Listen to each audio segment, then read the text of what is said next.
नमस्कार श्रोते हो, साई भक्तिसार चॅनलमध्ये तुमचं सर्वांचं मनपूर्वक स्वागत करीत आहे। मी तुम्हाला या व्हिडिओमध्ये भगवद्गीतेतील अध्याय 6 अध्यायाचं नाव आहे ध्यानयोग। ध्यानयोगामधील श्लोक नंबर 30 पासून पुढील श्लोक आणि त्याचा अर्थ मी सांगणार आहे। जर चॅनलवरती तुम्ही नवीन असाल तर चॅनल सबस्क्राईब करा, व्हिडिओ आवडला तर लाईक करा, शेअर करा, तसेच कमेंट बॉक्समध्ये ओम नमो भगवते वासुदेवाय लिहा। श्री गणेशाय नमः, श्री सरस्वती नमः, ओम नमो भगवते वासुदेवाय नमः, ओम नमः शिवाय नमः, ओम साईनाथाय नमः। यो मां पश्यति सर्वत्र सर्वच्च मयि पश्यति तस्याहं न प्रणश्यामि स च मे न प्रणश्यति। भगवान श्रीकृष्ण म्हणतात, जो मला सर्वत्र पाहतो आणि सर्व काही माझ्यामध्ये पाहतो त्याला मी कधी दुरावत नाही, तसेच तोही मला कधी दुरावत नाही। तात्पर्य, कृष्ण भावनाभावित व्यक्ती निश्चितच भगवान श्रीकृष्णांना सर्वत्र पाहते आणि सर्व काही श्रीकृष्णामध्ये पाहते। अशी बौद्धिक व्यक्ती भौतिक प्रकृतीच्या सर्व निरनिराळ्या अभिव्यक्तींना पाहत असल्याचे दिसते, परंतु सर्व काही श्रीकृष्णांच्या शक्तीचे प्रकटीकरण असल्याचे त्याला ज्ञान असल्याने प्रत्येक गोष्टीत त्याला श्रीकृष्णांच्या उपस्थितीची जाणीव असते। श्रीकृष्णांशिवाय कोणतीही गोष्ट अस्तित्वात राहू शकत नाही आणि श्रीकृष्ण हे सर्व गोष्टीचे अधिपती आहेत। हेच कृष्ण भावनेचे आधारभूत तत्व आहे।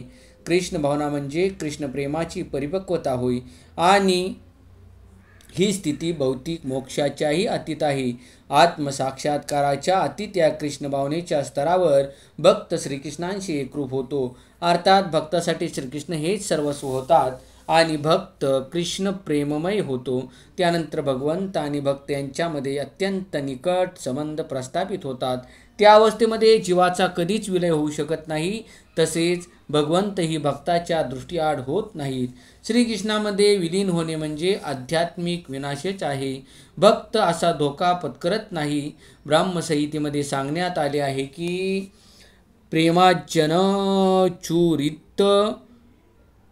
प्रेमाज्जनचुरित भक्ती विलोचनेन संत सदैव हृदयेषु विलोकयन्ति यम श्यामसुन्दरं चिन्त्य गुणस्वरूपं गोविन्दमादि पुरुषं तमहं भजामि।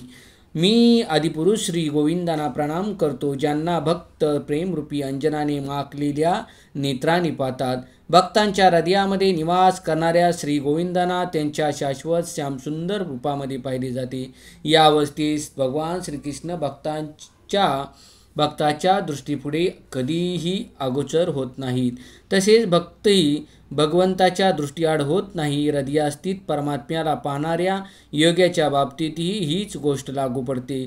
असा योगी विशुद्ध भक्त बनतो आणि स्वतःच्या ठायी भगवंतांना पाहिल्याविना क्षणभर जगणेही तो सहन करू शकत नाही। श्लोक नंबर 31। सर्वभूतस्थितं यो मां भजतेकत्वमास्थितं सर्वथा वर्तमानोऽपि स योगी मयि वर्तते। जो योगी मी आणि परमात्मा अभिन्न असल्याचे जाणून परमात्म्याच्या भक्तिपूर्ण सेवेमध्ये युक्त होतो, तो सर्व परिस्थितीत माझ्यामध्ये सदैव निवास करतो। तात्पर्य, परमात्म्यावर ध्यान करीत असलेला योगी आपल्या अंतर्यामी श्रीकृष्णांचे विस्तारित रूप असलेल्या चतुर्भुज शंख चक्र गदा पद्मधारी विष्णूंना पाहत असतो। योगी व्यक्तीने जाणले पाहिजे की श्री विष्णू आणि श्रीकृष्ण हे अभिन्न आहेत। या परमात्मा रूपामध्ये श्रीकृष्णच प्रत्येकाच्या हृदयामध्ये निवास करतात। शिवाय असंख्य जीवाच्या हृदयात स्थित असणाऱ्या असंख्य परमात्म्यामध्ये कोणताही भेद नाही। तसेच श्रीकृष्णांच्या दिव्य प्रेममयी सेवेमध्ये सदैव युक्त असलेल्या कृष्ण भावनाभावित व्यक्तीमध्ये आणि परमात्म्यावर ध्यान करण्यात मग्न असलेल्या परिपूर्ण योगी व्यक्तीमध्ये मुळीच भेद नाही। कृष्ण भावनाभावित योगी भौतिक जगतात असताना जरी विविध कर्मामध्ये गुंतलेला असला तरी तो श्रीकृष्णामध्ये सदैव स्थित असतो। त्याला श्रील रूप गोस्वामीच्या भक्ती रसामृत सिंधू मध्ये पुष्टी देण्यात आली आहे। निखिला प्यवस्थासु जीवनमुक्त स उच्यते. कृष्ण भावनाभावित कर्म करणारा भगवत भक्त हा आपोआपच मुक्त झालेला असतो. नारद पंचरात्र याला पुष्टी देते की दिकालाद्यन्न चिन्हे कृष्णे चेतो विधायच तन्मयो भवती क्षिप्रम जीवो ब्राह्मणी योजयेत. सर्वव्यापी आणि देश कलातीत श्रीकृष्णांच्या दिव्य रूपावर ध्यान एकाग्र केल्याने मनुष्य श्रीकृष्णांच्या चिंतनात तल्लीन होतो आणि मग त्याच्या दिव्य सहवासाच्या सुखमय अवस्थेची त्याला प्राप्ती होती. कृष्ण भावना म्हणजे योगाभ्यासातील परमोच्च समाधीस्थ अवस्था होय. श्रीकृष्ण हेच परमात्म रूपाने प्रत्येकाच्या हृदयामध्ये उपस्थित आहेत. केवळ या ज्ञानानेच योगी निर्दोष होतो. भगवंताच्या या अचिंत्य शक्तीबद्दल वेद पुढील प्रमाणे सांगतात. एकोपी सन्बहुधा यो भाती. भगवंत जरी एकच असले तरी ते असंख्य हृदयामध्ये उपस्थित आहेत. त्याचप्रमाणे स्मृतिशास्त्रात सांगण्यात आले आहे की एक एव परो विष्णू सर्वव्यापी न संशय या ऐश्वर्याद रूपमेकम च सूर्यवत बहुदेयते. श्री विष्णू हे एकच आहेत तरीही निश्चितच ते सर्वव्यापी आहेत. ज्याप्रमाणे सूर्य एकाच वेळी अनेक ठिकाणी दिसतो त्याचप्रमाणे आपले एकच रूप असले तरी ते आपल्या अचिंत्य प्रशक्तीच्या प्रभावाने सर्वत्र उपस्थित आहेत. श्लोक नंबर 32. आत्मोपम्येन सर्वत्र समं पश्यति यो अर्जुन सुखं वा यदि वा दुःखं स योगी परमो मत. हे अर्जुन, जो आपल्या स्वतःच्या तुलनेने सर्व जीवांकडे त्यांच्या सुखामध्ये आणि दुःखामध्ये वास्तविक समतेने पाहतो तोच परिपूर्ण योगी होय. तात्पर्य जो कृष्ण भावनाभावित आहे तो परिपूर्ण योगी होय. त्याला आपल्या अनुभवाच्या आधारे सर्वाच्या सुखाची आणि दुःखाची जाणीव असते. जीवाच्या दुःखाचे कारण म्हणजे त्याला भगवंताशी असलेले आपल्या संबंधाचे झालेले विस्मरण होय आणि सुखाचे कारण म्हणजे श्रीकृष्ण हेच मनुष्याच्या सर्व कर्माचे परमभोक्त आहेत. सर्व भूमी आणि लोकांचे अधिपती आहेत आणि सर्व जीवांचे प्रामाणिक हितचिंतक आहेत हे जाणणे होय. परिपूर्ण योगी जाणतो की प्राकृतिक गुणांमुळे बद्ध झालेला जीव हा श्रीकृष्णाशी असलेल्या आपल्या संबंधाची विस्मृती झाल्यामुळे त्रिविध भौतिक तापांच्या अधीन होतो. कृष्ण भावना भावित असलेला मनुष्य हा सुखी असल्या कारणाने तो श्रीकृष्णांच्या ज्ञानाचा सर्वत्र प्रसार करण्याचा प्रयत्न करतो. परिपूर्ण योगी हा कृष्ण भावनाभावित होण्याच्या महत्त्वाचा सर्वत्र प्रसार करण्याचा प्रयत्न करीत असल्याने तो जगातील सर्वोत्तम परोपकारी आणि तो भगवंताचा अत्यंत प्रिय सेवक आहे. न च तस्मान्न मनुष्यसु क्वचिन्मे प्रिय कृतम. दुसऱ्या शब्दात सांगायचे तर भगवंताचा भक्त हा सदैव सर्व जीवाच्या कल्याणाकडे लक्ष देत असतो.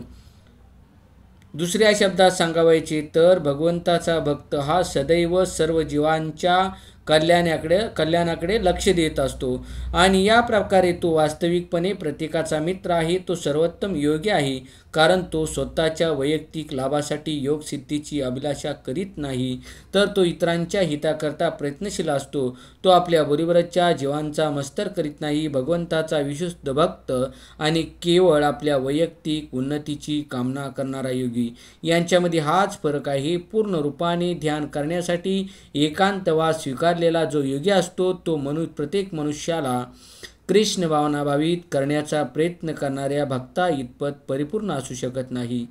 अर्जुन उवाच. श्लोक नंबर 33.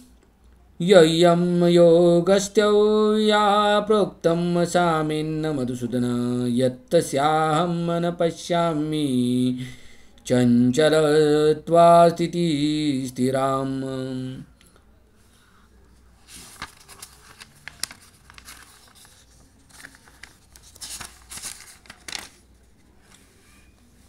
अर्जुन म्हणाला, हे मधुसूदन, तुम्ही सांगितलेली योग पद्धती ही मला अव्यवहार्य आणि असह्य वाटते, कारण मन हे चंचल आणि अस्थिर आहे.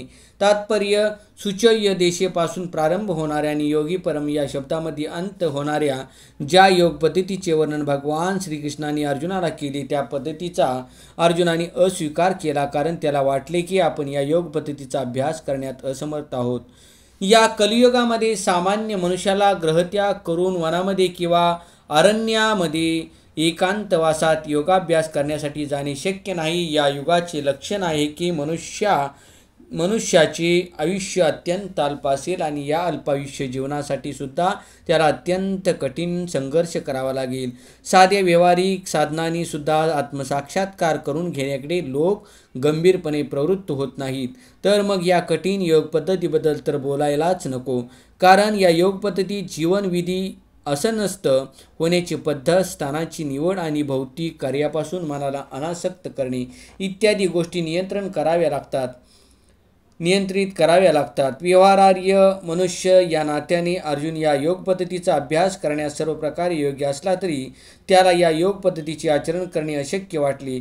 तो राजघराण्यातील होता आणि असंख्य गुणांनी युक्त होता. तो महान योद्धा होता, दीर्घायुष्य होता आणि सर्वात महत्त्वपूर्ण म्हणजे तो पुरुषोत्तम भगवान श्रीकृष्णांचा निकटस्थ सखा होता. 5000 वर्षापूर्वी आता आपल्याकडे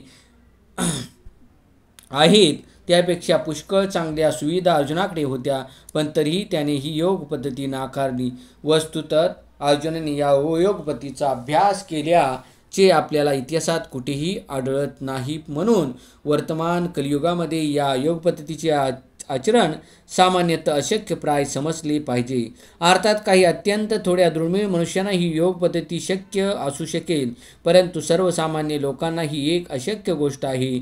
जर 5000 वर्षापूर्वी ही स्थिती होती तर सद्यस्थितीबद्दल काय बोलावे. जे या योग पद्धतीचे विविध योग संस्थांमध्ये आणि योग वर्गामध्ये अनुकरण करीत आहेत ते जरी समाधानी असले तरी केवळ कालापव्यय करीत आहेत. त्यांना अभिष्ट ध्येयाचे पूर्णपणे अज्ञान आहे. श्लोक नंबर 34. चंचलम हि मन कृष्ण प्रमाथी बलवद दडम तस्याहम निग्रहम मने वायोरिव सुदुष्करम. हे कृष्ण, मन हे चंचल, उच्छृंखल, दुराग्रही आणि अत्यंत बलवान असल्यामुळे मनाचा निग्रह करणे हे वायूला नियंत्रित करण्यापेक्षाही अत्यंत कठीण आहे असे मला वाटते. तात्पर्य: मन हे इतके बलिष्ठ आणि दुराग्राही आहे की ते जरी बुद्धीच्या अधीन असले तरी ते कधीकधी बुद्धीवरही प्रभुत्व गाजवते. व्यवहारिक जगात अनेक विरोधी शक्तीचा सामना कराव्या लागणाऱ्या मनुष्याला मन संयमित करणे निश्चितच अत्यंत कठीण आहे. मनुष्याला मित्र आणि शत्रू दोघांबद्दलही कृत्रिमपणे संभाव असू शकेल, पण अंतिमत कोणताही सांसारिक मनुष्य असे करू शकत नाही, कारण मनाला संयमित करणे हे वादळी वाऱ्याला नियंत्रित करण्याहूनही कठीण आहे. वेदामध्ये सांगितले आहे की आत्मानं रतिनं विद्वी शरीरं रतमेव च बुद्धिं तु सारथिं विद्वीन्मन प्रग्रहमेव च. इंद्रियाणि ह्यानाहुर्विषयास्तेषु गोचरान् आत्मेन्द्रियमनोयुक्त भोक्तेत्याहुर्मनीषिणम्. भौतिक देहरूपी रथामध्ये जीव हा स्वार आहे आणि बुद्धी ही त्याची सारथी आहे. मन हे लगाम आहे आणि इंद्रिये हे घोडे आहेत. याप्रमाणे जीव हा मन आणि इंद्रियाच्या सहवासात सुख किंवा दुःख उपभोगतो असे महान विचारवंत समजतात. बुद्धीने मनाला मार्गदर्शन केले पाहिजे, परंतु मन हे इतके बलवान आणि दुराग्राही आहे की ज्याप्रमाणे जुनाट रोग औषधाच्या गुणकारिकतेवरही मात करतो त्याप्रमाणे मन मनुष्याच्या बुद्धीवरही मात करते. असे मन योगाभ्यासाद्वारे संयमित केले पाहिजे, परंतु अर्जुनासारख्या सांसारिक मनुष्याला असा योगाभ्यास व्यवहार्य नव्हता. आधुनिक मनुष्याबद्दल तर आपण काय बोलावे. येथे योजलेली उपमा योग्यच आहे की मनुष्याला वाहणाऱ्या वायूला आवरणे कठीण आहे आणि त्यापेक्षा कठीण म्हणजे उंचुखल मनाला आवरणे होय. मनाला संयमित करण्याचा सहज सुलभ मार्ग म्हणजे चैतन्य महाप्रभूंनी सांगितल्याप्रमाणे पूर्ण नम्र भावाने हरे कृष्ण महामंत्राचे कीर्तन करणे होय.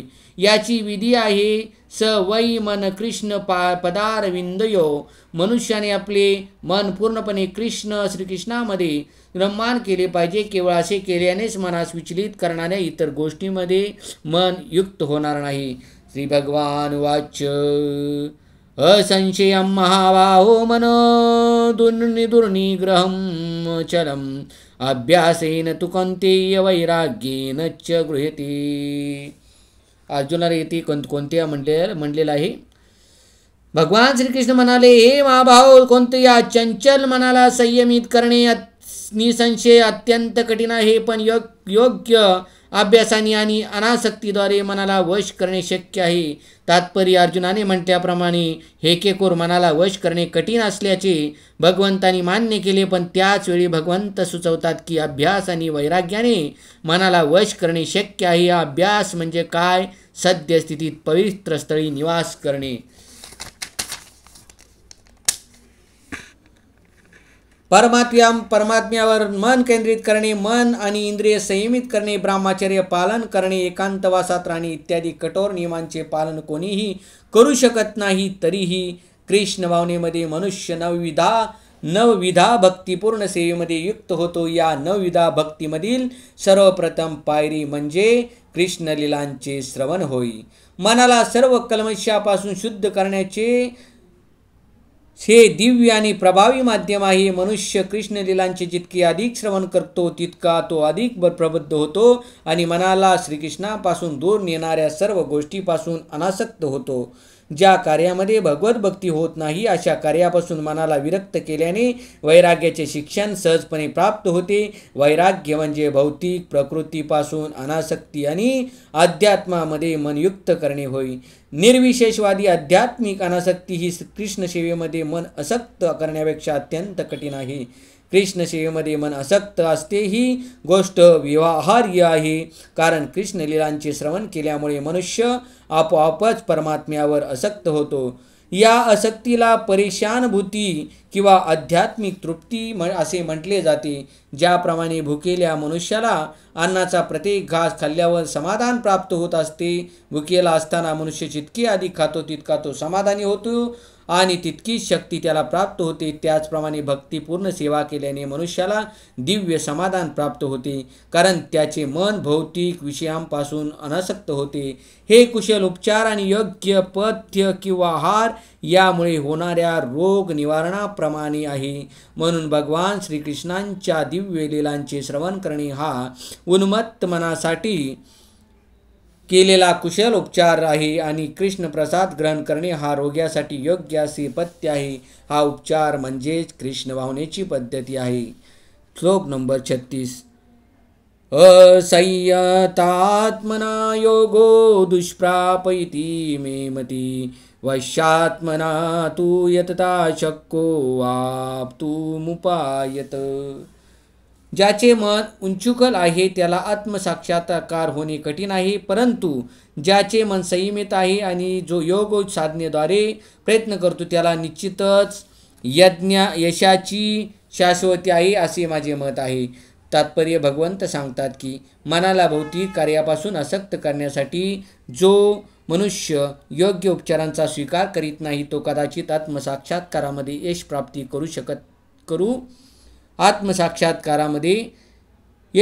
करू शकतो. भगवंत काय सांगतात बघा की मनाला भौतिक कार्यापासून अनासक्त करण्यासाठी जो मनुष्य योग्य उपचाराचा स्वीकार करीत नाही तो कदाचित आत्मसाक्षात्कारामध्ये यश प्राप्ती करू शकतो. योगाभ्यासाचा प्रयत्न करताना मनाला भौतिक सुखोपभोगामध्ये रत करणे म्हणजे वरून पाणी ओतताना अग्नी पेटवण्याचा प्रयत्न केल्याप्रमाणे आहे. मानसिक संयमनाशिवाय योगाभ्यास करणे म्हणजे केवळ कालापोयच होय. योगाचा हा असा देखावा भौतिकदृष्ट्या लाभदायक असू शकेल, परंतु आध्यात्मिक साक्षात्काराच्या दृष्टीने पाहिल्यास असा योगाभ्यास व्यर्थ आहे. म्हणून मनुष्याने आपले मन निरंतर भगवंताच्या दिव्य प्रेममयी सेवेमध्ये संलग्न करून त्याला संयमित केले पाहिजे. जोपर्यंत मन कृष्ण भावनेमध्ये युक्त होत नाही तोपर्यंत ते स्थिर आणि संयमित होऊ शकत नाही. कृष्ण भावनाभावित मनुष्य हा सहजपणे विशेष असे प्रयास न करताच योगाभ्यासाचे फळ प्राप्त करतो. परंतु योगाभ्यास कृष्ण भावनाभावित झाल्याशिवाय यश प्राप्ती करू शकत नाही. अर्जुन वाच आयती श्रद्धयोपतो योगाचलित मानस अप्राप्य योग संसिद्धी का गती कृष्ण गच्छती. अर्जुन म्हणाला, हे कृष्ण, जो आरंभी आत्मसाक्षात्काराच्या मार्गाचा श्रद्धेने स्वीकार करतो परंतु नंतर सांसारिक आसक्तीमुळे मार्गभ्रष्ट होतो आणि यामुळे योग सिद्धी प्राप्त करू शकत नाही, अशा यशस्वी योगाला कोणती गती प्राप्त होते. याच्यावरती बघा अर्जुन काय म्हणतो. तात्पर्य असं, योगाच्या किंवा आत्मसाक्षात्काराच्या मार्गाचे वर्णन भगवद्गीतेत करण्यात आले आहे. जीव म्हणजे हे भौतिक शरीर नाही, तर जीव हा शरीरापासून भिन्न आहे आणि सच्चिदानंद जीवनामध्ये तो सुखी होऊ शकतो. हे ज्ञान म्हणजे आत्मसाक्षात्काराचे मूळ तत्व आहे. सच्चिदानंद जीवन हे शरीर आणि मन या दोहोपलीकडे आहे. आत्मसाक्षात्काराची प्राप्ती ही ज्ञानमार्ग अष्टांग योगाचा अभ्यास किंवा भक्ती योगाद्वारे होते. या प्रत्येक पद्धतीमध्ये मनुष्याला जीवाचे वैधानिक स्वरूप, त्याचा भगवंताशी असणारा संबंध आणि ज्या क्रियाद्वारे भगवंताशी तुटलेला संबंध पुनर्स्थापित होऊ शकेल आणि कृष्ण भावनेच्या परमोच्च परिपूर्ण स्तराची प्राप्ती होऊ शकेल, अशा क्रियाचा साक्षात्कार झाला पाहिजे. उपयुक्त तीनपैकी कोणत्याही पद्धतीचा अवलंब केल्यास मनुष्याला यथाकाल निश्चितपणे परम लक्ष्याची प्राप्ती होते. भगवंतांनी दुसऱ्या अध्यायात सांगितले आहे की या दिव्य मार्गावर अल्पशी प्रगती केल्याने मनुष्याला मोक्ष प्राप्ती होऊ शकते. 3 मार्गापैकी भक्ती हा योग हा विशेष करून या युगासाठी योग्य आहे, कारण भगवत साक्षात्काराचा हा अत्यंत सहज सुलभ मार्ग आहे. यासंबंधी पक्की खात्री करून घेण्यासाठी अर्जुनाने भगवान श्रीकृष्णांना त्यांच्या पूर्वीच्या विधानाला पुष्टी देण्याची विनंती केली. आत्मसाक्षात्काराच्या मार्गाचा स्वीकार मनुष्य प्रामाणिकपणे करील, परंतु या युगासाठी ज्ञानमार्ग आणि अष्टांग योग हे मार्ग अनुसरण्यास अत्यंत कठीण आहेत.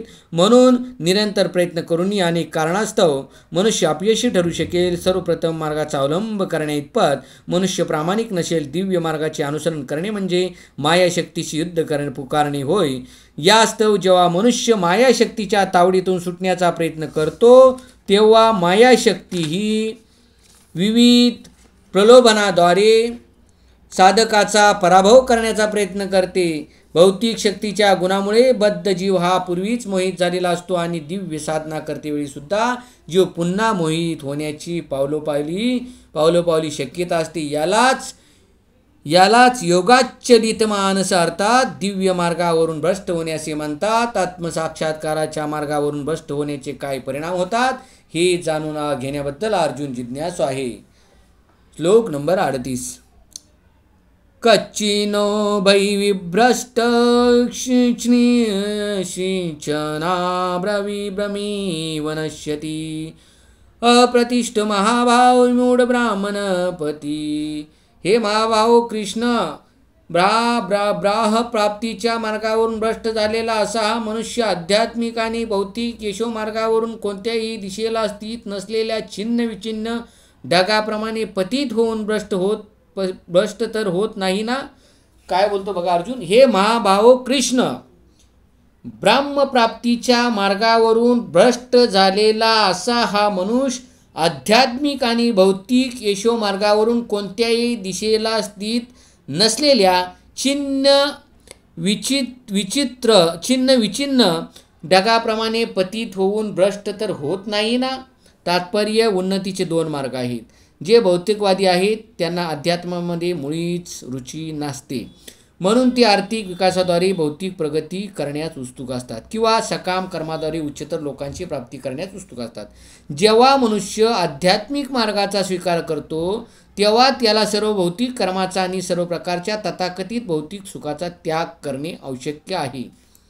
जर महत्त्वाकांक्षी योगी अपयशी झाला तर तो वरकरणी दोन्ही दृष्ट्या गमावतो. अर्थात तो भौतिक सुखाचाही भोग घेऊ शकत नाही किंवा आध्यात्मिक यश प्राप्तीचाही आनंद उपभोगू शकत नाही.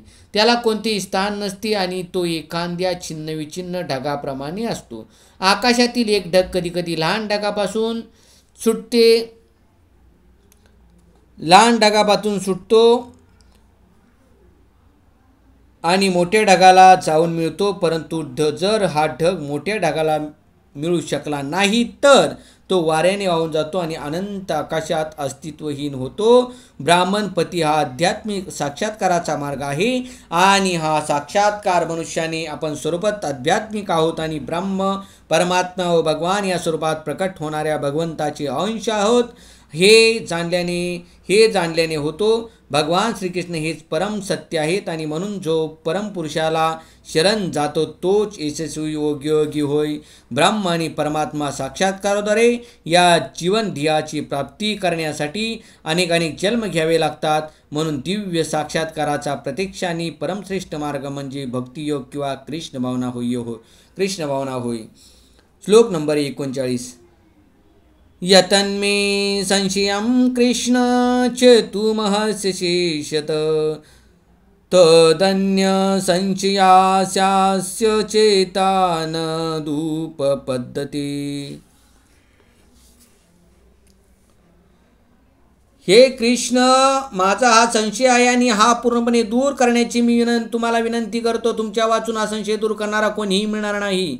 तात्पर्य, श्रीकृष्ण हे त्रिकालज्ञ आहेत. त्यांना भूत, वर्तमान व भविष्य या तिन्ही काळांचे पूर्ण ज्ञान असते. भगवद्गीतेच्या आरंभी भगवान श्रीकृष्णांनी सांगितले की भूतकाळामध्ये सर्व जीवाचे स्वतंत्र अस्तित्व होते. वर्तमान काळातील सर्व जीव अस्तित्वात आहेत आणि भौतिक जंजाळातून मुक्त झाल्यावरही सर्व जीव भविष्य काळात वैयक्तिकपणे अस्तित्वात राहतीलच. म्हणून भगवंतांनी जीवाच्या भविष्याच्या प्रश्नाचे उत्तर आधीच दिले आहे. आता अर्जुनाला अयशस्वी योगाच्या भविष्याबद्दल जाणून घ्यायचे आहे.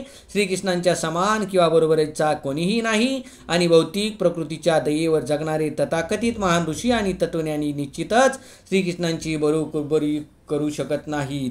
म्हणून श्रीकृष्णांनी दिलेला निर्णय म्हणजे सर्व संशयाचे अंतिम आणि परिपूर्ण उत्तर आहे. कारण ते भूत, वर्तमान आणि भविष्य पूर्णपणे जाणतात, परंतु त्यांना कोणी जाणत नाही. केवळ श्रीकृष्ण आणि कृष्ण भावनाभावित भक्त हेच सर्व काही इंत्यभूत जाणू शकतात.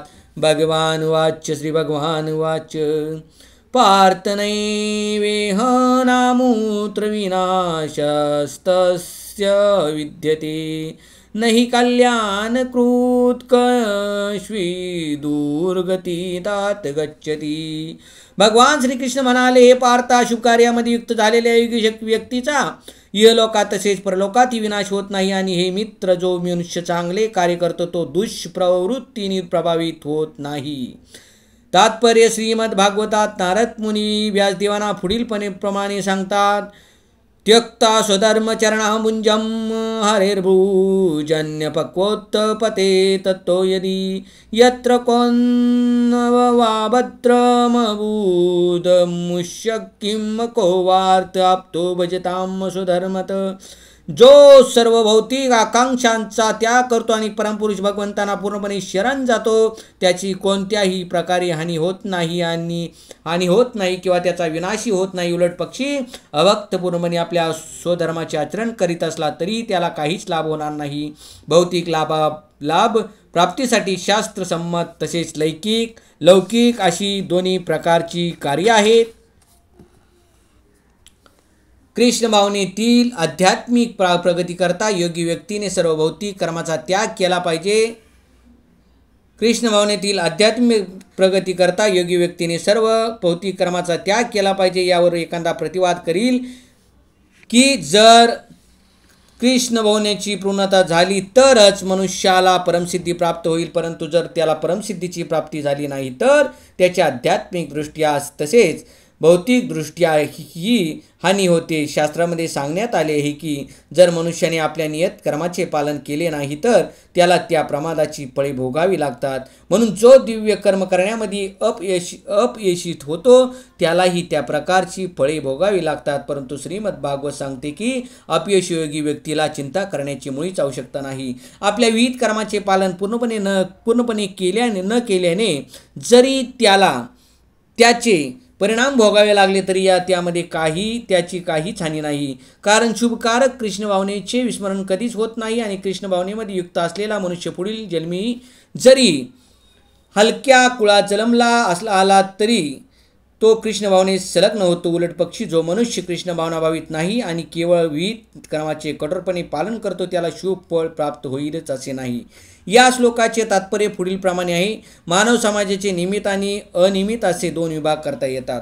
पुनर्जन्म अथवा आध्यात्मिक मुक्तीच्या ज्ञानाभावी जे केवळ पशुतुल्य इंद्रिय तृप्तीमध्ये रत आहेत ते अनिमित्त श्रेणीमध्ये येतात आणि जे शास्त्रोक्त विहित कर्माच्या तत्वाचे पालन करतात ते निमित्त श्रेणीमध्ये येतात. अनियमित श्रेणीमधील सभ्य आणि असभ्य, सुरक्षित आणि अशिक्षित, बलवान आणि दुर्बल या सर्व लोकांमध्ये पशुवृत्ती प्रबळ असते. त्यांची कर्मे कधी सुखदायक असत नाहीत कारण आहार, निद्रा, भय आणि मैथून या पशुतुल्य प्रवृत्तीचा उपयोग करीत ते दुःखपूर्ण अशा भौतिक जगतात अंतकालासाठी खितपत पडतात. या उलटचे शास्त्र नियमानुसार संयमित आहेत ते यथावकाश कृष्ण भावनेत उन्नत होतात आणि निश्चितच जीवनामध्ये प्रगती करतात. जे शुभ मार्गाचा अवलंब करीत आहेत त्यांच्या 3 श्रेणी करता येतात. नंबर 1, भौतिक सुखसमृद्धीचा उपभोग घेत शास्त्रोक्त विधी विधानांचे पालन करणारे. दुसरा श्लोक मार्ग नंबर 2, संसारातून मुक्त होण्याचा प्रयत्न करणारे. मार्ग नंबर 3, कृष्ण भावनायुक्त भक्त. आता याच्यामध्ये तिन्हीचा आपण बघूया. मार्गाचा कसं सांगितलं, तिन्ही मार्ग. भौतिक सुखाकरता शास्त्रोक्त विधिविधानांचे पालन करणाऱ्यांच्या पुन्हा 2 श्रेणी करता येतात. सकाम कर्म करणारे आणि इंद्रिय तृप्तीची आकांक्षा न करणारे. जे इंद्रिय तृप्ती करता सकाम कर्म करतात ते जीवनाच्या उच्चतर अवस्थेपर्यंत किंवा उच्चतर लोकांमध्ये उन्नत होतात. परंतु तरीही हे लोक संसारातून मुक्त झालेले नसल्यामुळे ते वास्तविक शुभदायक मार्गाचे अनुसरण करीत नाहीत. ज्या क्रिया आपल्याला मुक्तिपथावर नेतात त्याच केवळ शुभदायक क्रिया आहेत. ज्या क्रियांचा उद्देश आत्मसाक्षात्कार किंवा देहात्मबुद्धीतून मुक्त होणे हा नाही त्या क्रिया मुळीच शुभदायक नसतात. कृष्ण भावनाभावित कर्म हेच केवळ शुभदायक कर्म आहे आणि जो स्वच्छेने कृष्ण भावनेमध्ये प्रगती करण्याकरता सर्व शारीरिक दुःखे सहन करतो त्याला तपोनिष्ठ परिपूर्ण योगी असे म्हटले जाते. आणि अष्टांग योग पद्धतीचा अंतिम उद्देश कृष्ण भावनेचा साक्षात्कार हा असल्यामुळे असा अभ्यासी शुभदायक आहे आणि जो या दृष्टीने प्रयास करतो त्याला अधोगतीचे भय नाही. श्लोक नंबर 41. प्राप्य पुण्यकृंता लोकानुषित्वा शाश्वती समा शुचिनां श्रीमंतां गेहे योगभ्रष्टो विजायते. योगभ्रष्ट योगी पुण्यात्मांच्या लोकामध्ये अनेक वर्षे सुखोपभोग घेतल्यानंतर पुन्हा गुणवान कुटुंबामध्ये किंवा वैभवशाली कुटुंबामध्ये जन्म घेतो. तात्पर्य, योगभ्रष्ट किंवा अयशस्वी योग्याचे 2 वर्ग आहेत. एखादा मनुष्य अत्यल्प प्रगतीनंतर योगभ्रष्ट होतो. एखादा मनुष्य दीर्घकाळ योगाभ्यास केल्यानंतर योगभ्रष्ट होतो. जो योगी अल्पकाळ योगाभ्यास केल्यानंतर पतित होतो तो पुण्यवान जीवांना प्रवेश दिल्या जाणाऱ्या उच्चतर लोकांमध्ये जातो. त्या ठिकाणी दीर्घकाळ जीवन व्यतीत केल्यानंतर त्याला पुन्हा या लोकात सात्विक ब्राह्मण वैष्णवांच्या किंवा श्रीमंत व्यापारी मनुष्याच्या घरी जन्म प्राप्त होतो. या अध्यायाच्या अंतिम श्लोकामध्ये सांगितल्याप्रमाणे योगाभ्यासाचे ध्येय म्हणजे कृष्ण भावनेची परमसिद्धी प्राप्त करणे हे आहे. परंतु जे ही स्थिती प्राप्त होईपर्यंत टिकून राहू शकत नाही आणि जे भौतिक प्रलोभनामुळे अपयशी होतात त्यांना भगवत कृपेने आपल्या भौतिक प्रवृत्तीची पूर्ती करण्याची अनुमती दिली जाते आणि त्यानंतर त्यांना वैभवशाली जीवन जगण्याची संधी दिली जाते. ज्यांनी अशा कुटुंबामध्ये जन्म प्राप्त केला आहे त्यांनी परिपूर्ण कृष्ण भावनेत उन्नत होण्यासाठी या सुविधांचा उपयोग करून घेतला पाहिजे. श्लोक नंबर 42. अथवा योगिनामेव कुले भवति धीमताम यतद्वि दुर्लभतरम लोके जन्म यदि दशम. अथवा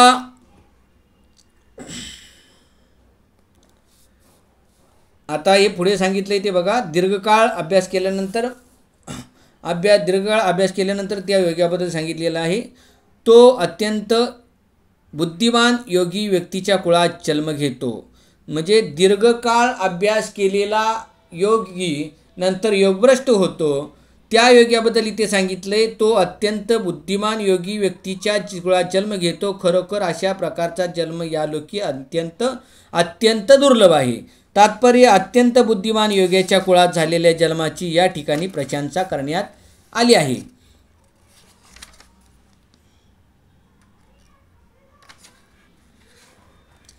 कारण अशा कुळामध्ये जन्मलेल्या बालकाला त्याच्या बालपणापासून आध्यात्मिक प्रोत्साहन मिळते. विशेषतः आचार्य किंवा गोस्वामीच्या कुळात अशी परिस्थिती असते. अशी कुळे प्रशिक्षण आणि परंपरेमुळे अत्यंत बुद्धिमान आणि भक्तिभावित असतात, म्हणून ते आध्यात्मिक गुरु होतात. भारतामध्ये अशा अनेक आचार्य कुळी आहेत, परंतु अपुरे प्रशिक्षण आणि अपुरी विद्या यामुळे त्यांचा आता ऱ्हास झाला आहे. भगवंताच्या कृपेमुळे अशी अनेक कुळी आहेत की ज्यांच्यात पिढ्यानपिढ्या योगी जन्मास येतात. अशा कुटुंबामध्ये जन्म प्राप्त होणे ही निश्चितच भाग्याची गोष्ट आहे. सौभाग्याने भगवंताच्या कृपेमुळे आमचे आध्यात्मिक गुरु ओम विष्णुपाद श्रीमद भक्ती सिद्धांत सरस्वती गोस्वामी महाराज आणि अस्मादिकांना भगवत कृपेने अशा थोर कुटुंबामध्ये जन्म घेण्याची संधी मिळाली आणि आम्हा दोघांनाही बालपणापासून भगवत भक्तीचे शिक्षण मिळाले. नंतर दिव्य परंपरेच्या योजनेनुसार आम्हा दोघांची भेट झाली. श्लोक नंबर 43. तत्र तम बुद्धिसंयोगम लभते पौर्वदेहिकम यततेच्च यततो भूय संसीदौ कुरुनंदन. हे कुरुनंदन, असा जन्म मिळाल्यावर तो आपल्या पूर्वजन्माच्या दिव्य चेतनेचे पुनर्जीवन करतो आणि परिपूर्ण सिद्धी प्राप्त करण्यासाठी पुन्हा प्रयत्न करतो. तात्पर्य, चांगल्या ब्राह्मणाच्या घरी जन्म घेतलेला भरत राजा म्हणजे आपल्या पूर्वजन्मातील दिव्य चेतनेचे पुनर्जीवन करण्यासाठी थोर कुटुंबामध्ये जन्म घेतलेल्या व्यक्तीचे चांगले उदाहरण आहे. भरत राजा हा पृथ्वीचा सम्राट होता आणि त्याच्या वेळेपासून देवदेवतामध्ये ही भूमी भरतवर्ष या नावाने विख्यात आहे. त्यापूर्वी या भूमीला इलाव्रत वर्ष म्हटले जात होते.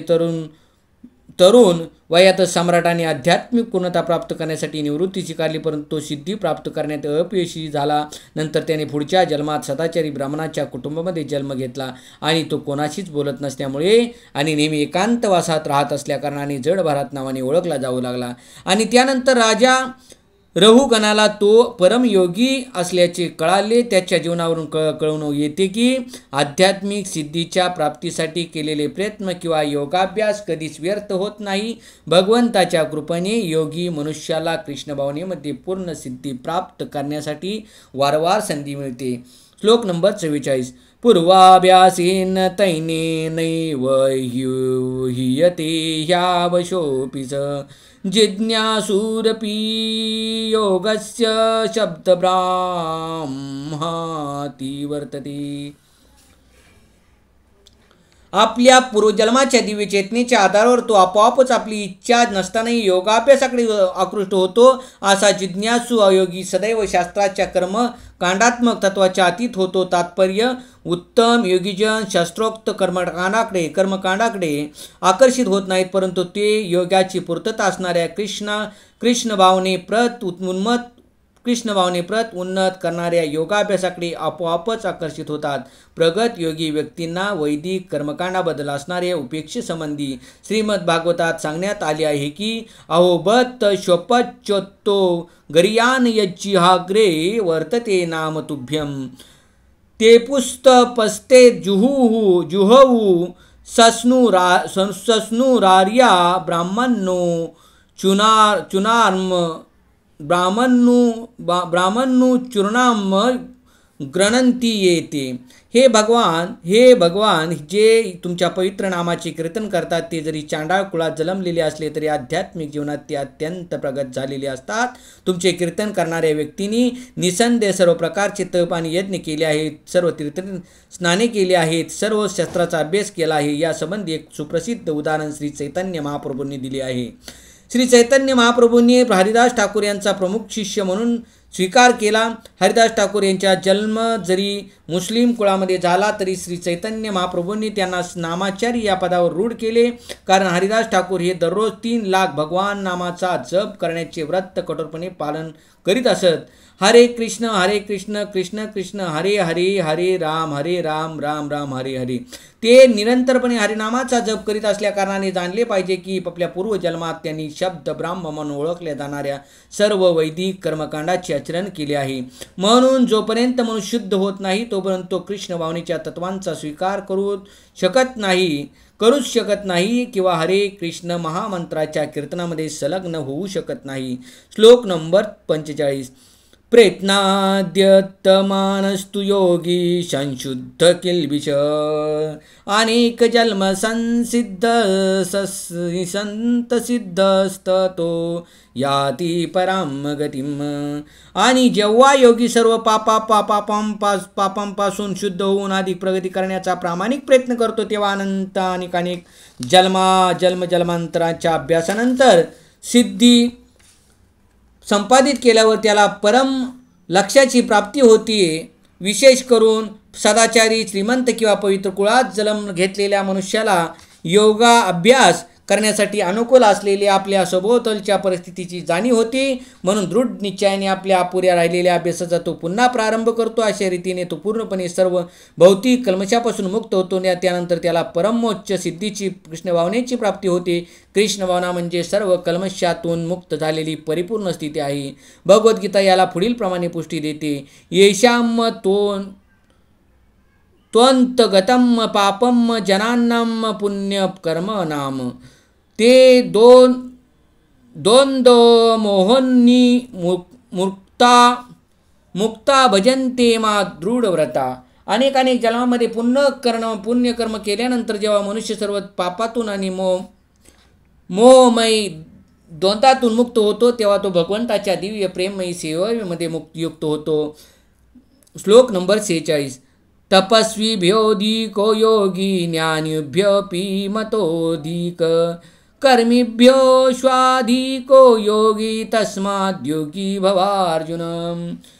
योगी मनुष्य हा तपस्वी, ज्ञानी आणि सकाम कर्मी व्यक्तीपेक्षाही श्रेष्ठ आहे. म्हणून हे अर्जुना, तू सर्व परिस्थितीत योगी हो. तात्पर्य, जेव्हा आपण योगासंबंधी बोलतो तेव्हा आपण परम सत्याचे असणारी आपल्या संबंधाचा निर्देश करतो. या पद्धतीला विविध अभ्यासकांनी योजलेल्या विशिष्ट पद्धतीनुसार निरनिराळी मते दिली आहेत.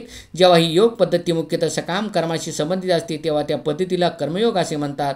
ज्ञानाशी संबंधित असताना ज्ञानयोग आणि भगवंताच्या प्रेममयी सेवेशी संबंधित असते तेव्हा त्या पद्धतीला भक्तियोग असे म्हणतात. पुढील श्लोकात सांगितले जाईल की कृष्ण भावना म्हणजे सर्व योगांची परिपूर्णता आहे. या ठिकाणी भगवंताने योगाच्या श्रेष्ठत्वाला पुष्टी दिली आहे, परंतु हा योग भक्ती योगापेक्षा श्रेष्ठ असल्याचे त्यांनी सांगितले आहे. भक्तियोग हा आध्यात्मिक ज्ञानाने परिपूर्ण आहे, म्हणून यापेक्षा श्रेष्ठ असा इतर कोणताही योग असू शकत नाही. आत्मज्ञानाशिवाय केवळ तपस्या ही अपूर्ण आहे. भगवंतांना शरण गेल्याविना केवळ ज्ञान ही अपूर्ण आहे आणि कृष्ण भावनेशिवाय सकाम कर्म म्हणजे कालापयच आहे. म्हणून या ठिकाणी सांगण्यात आले श्रेष्ठ आणि प्रशासनीय योग पद्धती म्हणजे भक्तियोग आणि याचे अधिक विस्तृत विवेचन पुढील श्लोकात करण्यात आले आहे. श्लोक नंबर 47. योगीनामपि सर्वेषां मद्गतिनान्तरात्मना श्रद्धावान् भजते यो मां समीयुक्त तमोमत. आणि सर्व योग्यामध्ये तो दृढ श्रद्धेने सदैव माझ्यामध्ये वास करतो, अंतकरणात माझे चिंतन करतो आणि माझी दिव्य प्रेममयी सेवा करतो, तो माझ्याशी पूर्णपणे योगयुक्त असतो, तो सर्वश्रेष्ठ योगी होय असे माझे मत आहे. तात्पर्य, या श्लोकातील भजते शब्द महत्त्वपूर्ण आहे. भजते यामध्ये भज हा मूळ धातू आहे आणि त्याचा अर्थ सेवा करणे असा आहे.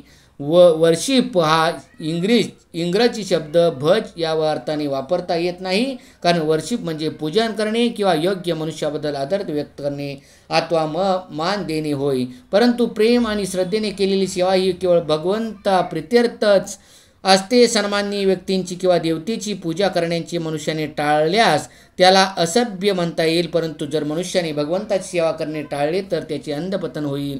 प्रत्येक जीव हा भगवंताचा अंश आहे आणि म्हणून जीवाने आपल्या स्वरूप परिस्थितीला अनुसरून भगवंताची सेवा केलीच पाहिजे. भगवंताची सेवा न केल्याने जीवाचे पतन होते.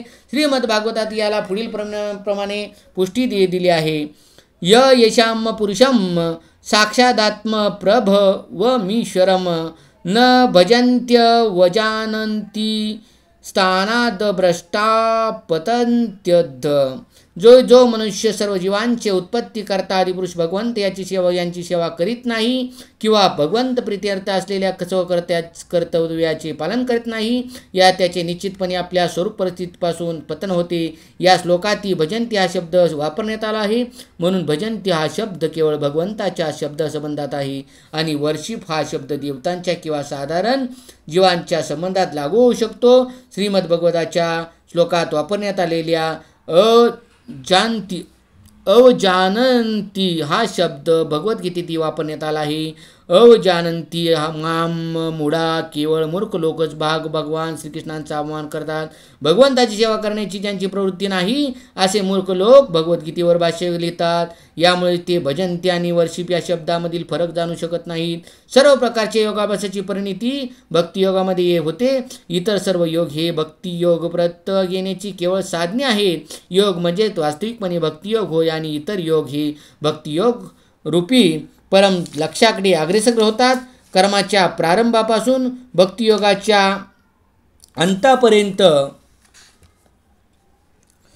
जाणारा मार्ग म्हणजे आत्मसाक्षात्काराचा अत्यंत लांब पल्ला आहे. निष्काम कर्मयोग म्हणजे या मार्गाचा आरंभ आहे. जेव्हा कर्मयोगामध्ये ज्ञानाच्या आणि वैराग्याची वृद्धी होते तेव्हा त्या अवस्थेला ज्ञानयोग म्हटले जाते. जेव्हा ज्ञानयोगामध्ये विविध तासनाद्वारे परमात्म्यावरील ध्यानाची वृद्धी होते आणि परमात्म्यावर मन स्थिर होते तेव्हा त्याला अष्टांग योग म्हटले जाते. आणि मनुष्य जेव्हा अष्टांग योगाच्या पलीकडे जातो व भगवान श्रीकृष्णाप्रत येतो तेव्हा तो भक्तियोग युक्त झाल्याचे म्हटले जाते. हीच संपूर्ण योगाची परमावधी आहे.